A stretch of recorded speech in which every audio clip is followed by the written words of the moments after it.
Good afternoon, everyone. Welcome to the San Jose State Weekly Press Conference with head coach Mike MacIntyre. Today is Monday, October 17th. San Jose State is coming off of a win from this past Friday on homecoming at home over Hawaii. 28-27 was the final score. Two Spartans recognized by the Western Athletic Conference for their performances in the game. On special teams, Travis Johnson was recognized as the WAC Player of the Week, and on offense, Chandler Jones was recognized as the WAC Player of the Week. Also, tight end Ryan Otten is now one of 25 college football players on the John Mackey Award list midway through the season here. San Jose State this week is off. This is the bye week for San Jose State. The next game is on the road at Louisiana Tech at the end of the month on Saturday, October 29th. That game is set for a 1 p.m. Pacific kickoff, the game available on the Spartan Radio Network. Also, no coaches show this week, so no coaches show this Wednesday. It will resume next week, October 26th, from noon to 1. We record in downtown San Jose at Original Joe's, and the program will air on 1590 KLIV from 8 to 9 p.m. Right now, I'll bring in the head coach, Mike MacIntyre.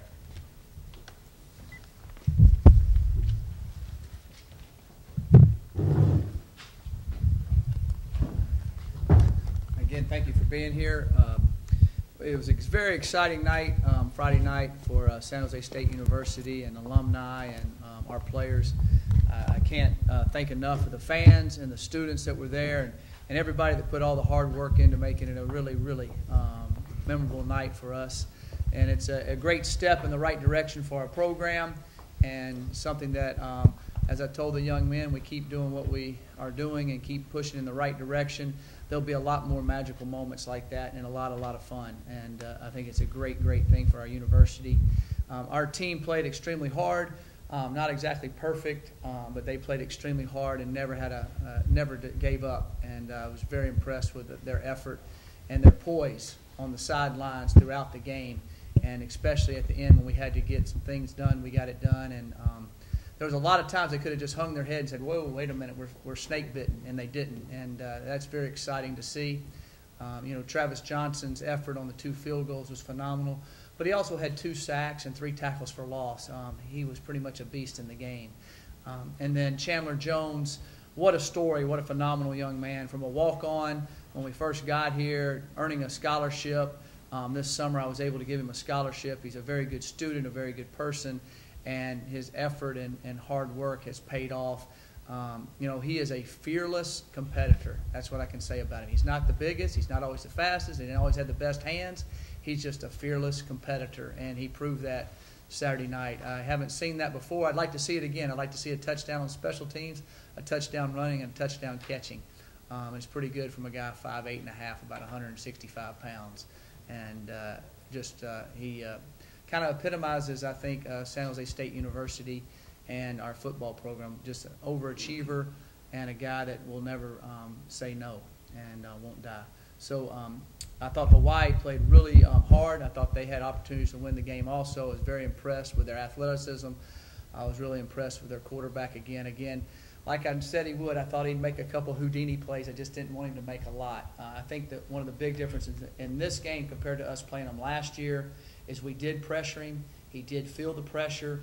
His completion percentage was way down compared to what he usually does, and that was the key going in the game. We knew he would make some plays. We knew he would complete some balls, but we needed to make the completion area go down, and we needed to make the big play go down, and we did compared to what they've been doing. So I thought that was a big key in the football game. I'll take any questions now. Mike, can you just update injury situation? Duke got a little hamstring. Yeah, anybody else? Has a little hamstring, and what a gutty effort, because he definitely, a lot of guys would have just gone off on the sidelines or fallen down there, and him taking that ball the distance changed the game. Travis blocking it, Duke deciding to finish the play, changed the football game. It's kind of funny if you watch it on tape, when you really slow it down and watch it. When he starts to limp, 2 of their guys slow up. And then he kicked it in, and they tried to kick it in. And the guy, remember the last guy if he wouldn't started to limp, that guy would have caught him. And when he started to limp, that guy, and then he took off. And so I kind of teased him. I said, "Are you kind of doing like a guy does in basketball, where he's going real fast and he slows up and then he goes again?" And but the effort was phenomenal, and he's going to be fine. He did have a cramp and a little bit of not a pull, but a little bit of a tinge in there. And then, you know, after that, he didn't play as much. He came out for a little bit, and Cullen Newsome went in and filled in really well. By the way, Cullen Newsome is the young man on the kickoff coverage that made the hit that caused the fumble. And we always talk about playing roles. Everybody's role is huge. And when you would think if you were a safety on the kickoff team and you played about 10 plays in the game and you would change the game, you would say, well, my role's not that important. Everybody's role is huge. And he knocked the fumble loose, and Chandler picked it up, and then Cullen went in also and made 2 big tackles in the football game on that last drive, where if he doesn't make them, the guy's going to have a chance to burst through and score. And then we end up stopping them and blocking the field goal. So, you know, everybody plays a huge role, and I think that's our kids are really starting to buy into that, and the way they're practicing and the effort they're giving each other, and they're all intensely into the game. If you watch our sidelines now, I mean, they're into the game, and to me, that shows you a character side of our team that's very important. Is Marcus okay? Andy's going to be fine. He hurt his foot during the game, but he kept going, and we've got him out right now trying to rest it up. He will be okay. He just needs a couple of days rest on it. If we were playing this Saturday, he would be one of those ones that would have to try to work out a little bit Friday and play Saturday. But with a week off, he will be back fine. Yes, sir. Coach, you alluded to your team just never getting down with all the ups and downs. How did you handle it on the side? And there were so many ups and downs throughout the game. How did you hold up? Well, I thought, really honestly, I thought that if we just would not turn the ball over, which was kind of crazy how it was happening, that they really did not stop us all day. And, you know, we had 450-something yards of offense. If we don't turn the ball over, we have over 600 yards. And so you could see it and know it. So I knew if we would just move the ball and not turn it over, which is easy to say, hard to do right in that second half, it seemed like, that we would be able to get in the end zone. And I really felt like after Duke did what he did and Travis blocked it, I really felt like we were kind of the fate was kind of on our side, to be honest with you. I felt really good about it. I really did. And the most nervous I got is after Chandler scored, knowing that Moniz still had 36 seconds. But we did a great job there tackling them in bounds and making them use their timeouts, because all they had to do was get in field goal range. But I knew they had to get pretty close to field goal range because their kicker kicked the ball pretty low, and the farther they kicked, the lower the kick would be. So I knew they had to get to about the 15-yard line to have a legit chance of probably making it without us blocking it again. Coach, can you rank Friday night's win among your all-time favorite or most exciting wins? Well, since I've been here, I would say it is the most favorite. And I've really enjoyed it. I thought it was just an exciting night. It was, you know, I think the greatest moment for me was when it was over, and it was this morning. As you're going to be kind of laughing here. I was watching the film with our kids, showing them all the plays, and we showed the very last play. And the kids who, run it back, Coach, run it back, was watching all the students jump off the thing simultaneously, and some of our players that are on our scout team running and jumping over the stuff, and the people coming out there, and all of the kids getting to experience that was exceptional for those young men, and seeing the joy in their eyes and the smiles on their faces and all the hard work and you know, everybody involved with our program, seeing all their faces was really, really, I guess, gratifying. You said you wanted to put a lot of pressure on the quarterback. Can you talk about what it meant for you guys to get his first interception in 152 pass attempts? Well, I think it was big. We knew that we needed to harass him a little bit. We changed up our coverages. We changed up. We blitzed more than we had been blitzing. We knew we had to take more chances. And, you know, he still, you know, the touchdown pass that he threw down there on 4th down and 3 going in, I still don't know how he got it in there. We blitzed him. We hit him. He threw it. I mean, or if it's all over the guy, the kid bobbles it and catches it here and walks in the end zone, you know, that's a good play and a good catch by them. I mean, we did about everything you could do on the play, and he just made plays. I felt like that us harassing him a little bit caused him to stay on a certain receiver some. He didn't see some guys who were open as much. He's a really good player, but if you give him enough time where he always feels comfortable, you have no way of stopping him. And I learned that last year. We tried to play too much coverage last year, and he toasted us. So I said, I'm not living through that again. And I said, we'll just go with it, and we did. And that's something that I don't think they were quite ready for us to do, and I think it helped us. Now, they still moved the ball and made some plays. If you go back to our turnovers, I think if we would have punched it in a couple of times, they wouldn't have had as good an offensive night as they ended up having, because they really didn't move the ball at all in the first half, and they really moved it on. He made a great run, but besides that, we were getting after them, and then the turnovers kind of gave them some life a couple of times. Mike, we talked about this on the teleconference briefly this morning, but the turnovers has been a bit of a problem for you all season, the giveaways. Mm-hmm.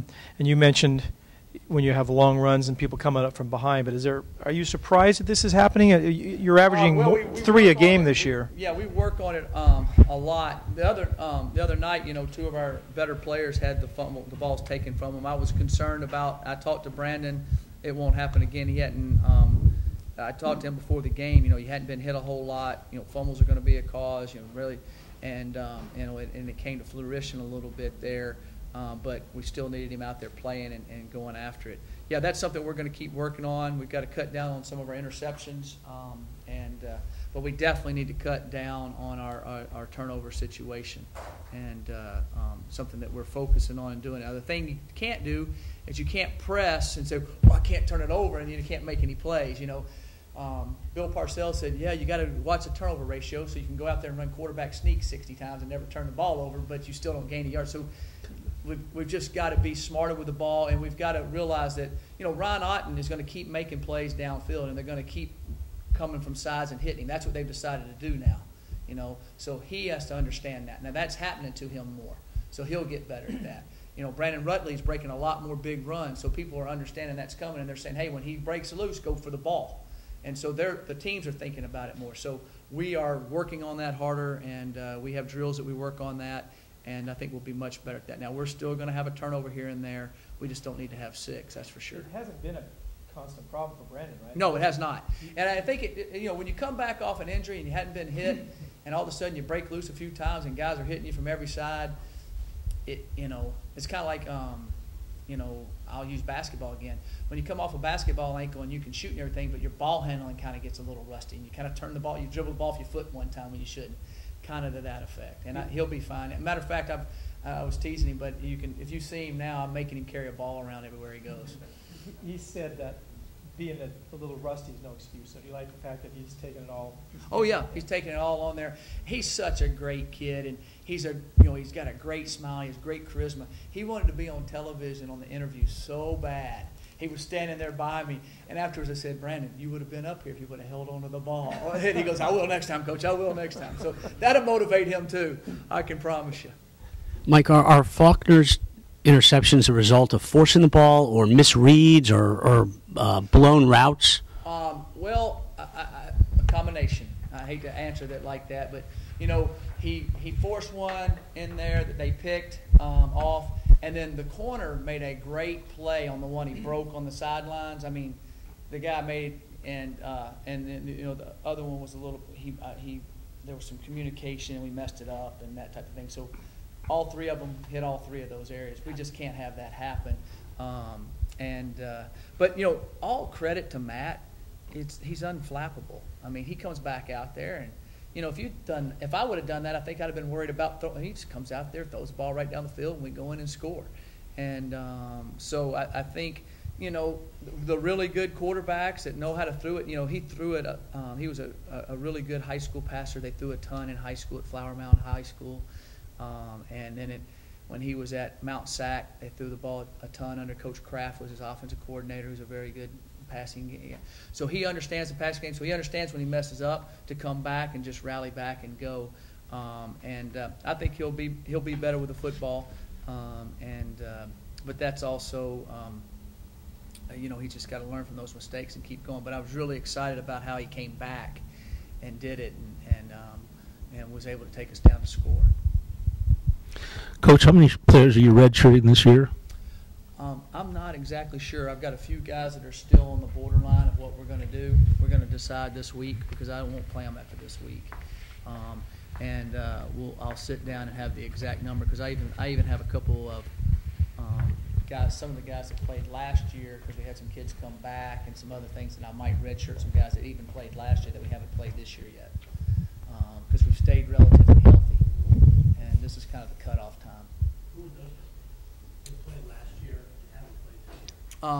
You have Feloy Vi, and I think we're going to I think right now we're thinking about redshirting him. He hurt his shoulder after the Stanford game a little bit and was bothering him a little bit before that. And then we just got Marcus Howard back. We're going to play him when we go to Louisiana Tech. We've been scrimmaging him out here now. And then we've got a couple other guys that we're still deciding on. Joe should be back for Louisiana Tech. He did not practice. He's running this week. So hopefully Sunday or Tuesday of next week we'll be able to put him out there practicing and play him in Louisiana Tech game. I sure hope so. Coach, Yeah, through Thursday, yes, sir. And then Friday and Saturday's off, and we're back practicing Sunday evening. Coach, I know that the team has a chance to get healthy with the bye week. Is there any part of you that kind of wishes off the emotional high of that win that you guys can get right back out there next week and build off it? Well, there's part of me that says that, but then I look around and I got guys nicked up and guys a little sore, and it can give Brandon another 2 weeks to get ready, and Duke and Andy Vargas and some of the other guys have played their hearts out, are beat up a little bit. And I think this refreshment, in no way is this a vacation time, though. I mean, we practiced hard today. We're going to practice hard tomorrow and Wednesday and Thursday. But I think they were excited about. They had Saturday and Sunday off, and that was a good time to get away and recuperate. But we're definitely working hard to get better this week, because you can go backwards in a bye week or you can go forwards, and we've got to go forwards. We've got so much in front of us now, and the kids understand that and see that, and they're hungry to have it happen. Coach, can you give an overall assessment as far as to where you guys are now and where you guys want to be going into the bye week? Well, of course, we'd like to have a couple more wins right now, but I think we've really improved. I think we're playing hard, and we've got a lot of little mistakes, different things we've got to clean up. But I think overall we're starting to understand the big picture. We're at a point that we kind of can control our own destiny, so to speak. We have a chance to keep winning. We got a chance to still win the WAC. We got a chance to go to a bowl game. We got a chance to have a magical season for us compared to where we were last year and where I think everybody thought we would be. So hopefully we can finish it off strong. That's the key. We've got 5 games left, and we're going to take it one at a time. And we've got another homecoming game, so we're excited about that.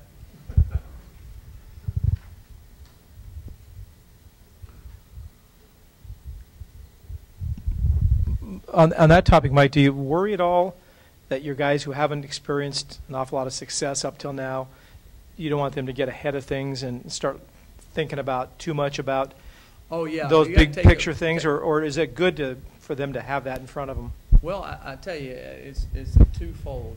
When you're not winning, sometimes it's kind of easier to kind of go through, and you don't have as much pressure. If you win, great. If you don't.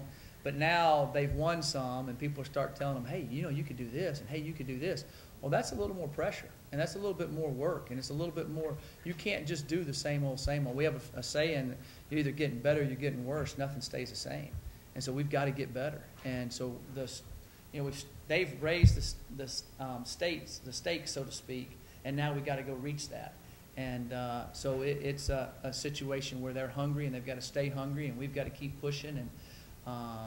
And I think that they're excited about being able to do that, and I sure hope so. It seems like it to me. Coach, how much do you think how much do you think the Bobby Dodd coin factored into the victory? And could you explain the significance to us? Well, yeah, I can. I really can. My dad's my hero, and he has MS, so he watches all the games from the television. I call him before the games. I call him afterwards. My mom, of course, also. I was one day I was just sitting around, and I had his coin where he won the 1982 Bobby Dodd Award. He also was National Coach of the Year Award, SEC Coach of the Year, and saw him go through a lot of stuff and turn in. He was always a phenomenal guy, and I just think the world of him. So I just keep the coin with me to remind me of him, and I kind of think, what would Dad do in this situation, so to speak? I've seen him do it so many times, and it's just a reminder of, to stay calm, to stay focused, to understand the big picture. It kind of means all of that to me, and he's a very special man. The other thing is, I got to know Bobby Dodd, he came to my dad's thing, and then I went to Georgia Tech, and Bobby Dodd was athletic emeritus there and did fundraising and stuff. And sad, he died while I was going to school there, but I would go over and sit down and eat lunch with him, once a semester and just hang, and he would come to practice. I'm kind of like Coach Ralston's around. And it was really neat for me, great coach, Southern gentleman, gave my dad an award, really famous, built Georgia Tech. Our field was Bobby Dodd Stadium, Grant Field. And so it was a neat, and so I kind of have the memories of both of those guys, and it means a lot to me. So I take it out when I'm getting nervous or I'm thinking about things, and I guess it does kind of calm my nerves, so to speak. Can you talk about James Orth? I know he started off as a wide receiver, and now I believe 4 games in a row as an interception for you. Yeah, James Orth is really playing well. He's a young man that we moved over last year, and during the middle of the week before we played Nevada, we put him in the game. He picks off a pass his first series in there. He just has a knack for finding the ball. Everybody teases him about his number 81, and that's what he wants to keep. And it's funny, the DBs were telling me every game the other team's receivers are giving him a hard time out there. Jones, we have to get this guy a new number, 81. But he's doing a good job. He's tackling well. He's playing hard. If the ball gets near him, he's going to catch it. And he has very good hands, and I've been very pleased with James. I've been very pleased with Duke. I think those 2 safeties are – I don't know if anybody in our league has 2 better safeties than those 2 in a tandem back there. They're good. What did James show you last year that tempted you to move him? I know you needed Well, we had some good receivers. He was a back, was just kind of in the rotation, and he was good on some special teams and would hit you. And I said, hey, let's give him a shot. And sure enough, he went over there and he had range, and he picked it up quick, and he tackles well, and understands coverages, understands passing routes, and I just saw a really good athlete that could make plays, and he's kept doing it. I didn't honestly think he'd be as tough as he is, because he's really tough, and he really tackles well. That was the one thing I wasn't sure about. I was sure about his athletic ability. I was sure about his range. I was sure about his hands. I was sure about his knowledge, and he just keeps getting better and better. Well, you were thinking he's a wideout. He couldn't be too tough, huh? Right, exactly right. You guys do get turnovers on defense, but you seem to make big plays off of those turnovers, even if that one that was called back as far as the return or Duke's return, even that on special teams. Is there a philosophy, or is – Well, when we make turnovers, we work a drill all the time, especially on interception and scoops, that we're turning upfield and going and blocking people. And we blocked a lot of people on the return. We blocked a lot of people on the block field goal. There's guys running down. So it's an extra effort type of thing. And it's a pursuit drill that we do off a turnover circuit. And it's not something that just happens. We have certain, the linemen go and get certain people. They go and get the quarterback to the running back to the backfield. The receivers, the defensive backs know whoever they're throwing the ball to, the guy that they're throwing the ball to 90% of the time makes a tackle. So if they're throwing it at him, the guy that's nearest that goes and blocks him. It's a whole sequence. We get it down the nearest sideline and keep running. And so those are some things that we work on. The scoop drill on the field goal we work on all the time. There's a certain guy that's supposed to scoop. The next guys are supposed to fall in and try to block. And, that worked out really well for us.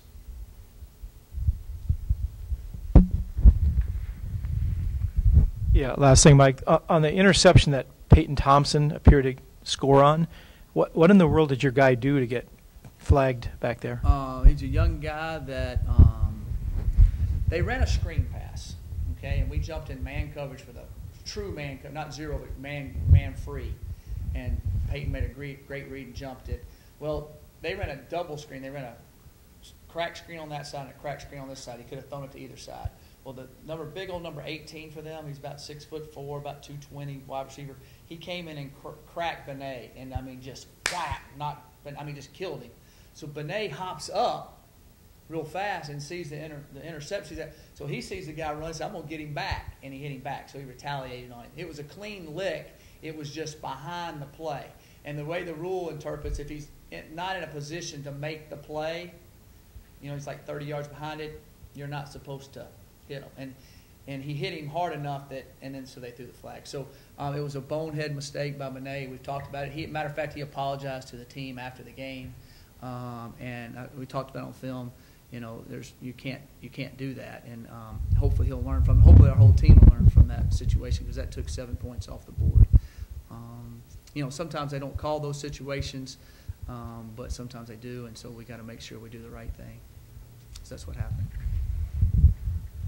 It wasn't a legal block. It was, they call it a defenseless player not in range to make a tackle. It's kind of a judgment call sometimes, but he shouldn't have done it. Any other questions? Well, thank you very much, and we hope we have another great crowd against Idaho. We've got the big game coming up. We've got to go to Louisiana Tech, and hopefully we take care of business there, and then we come back home for a big home game against Idaho. It was exciting having all the people there at the game, and our student body was phenomenal, and sure hope they come back, and because I know they enjoyed it and we did too.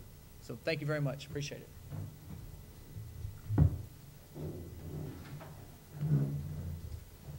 Okay, thanks again, everyone, for coming. Thank you to our viewers online.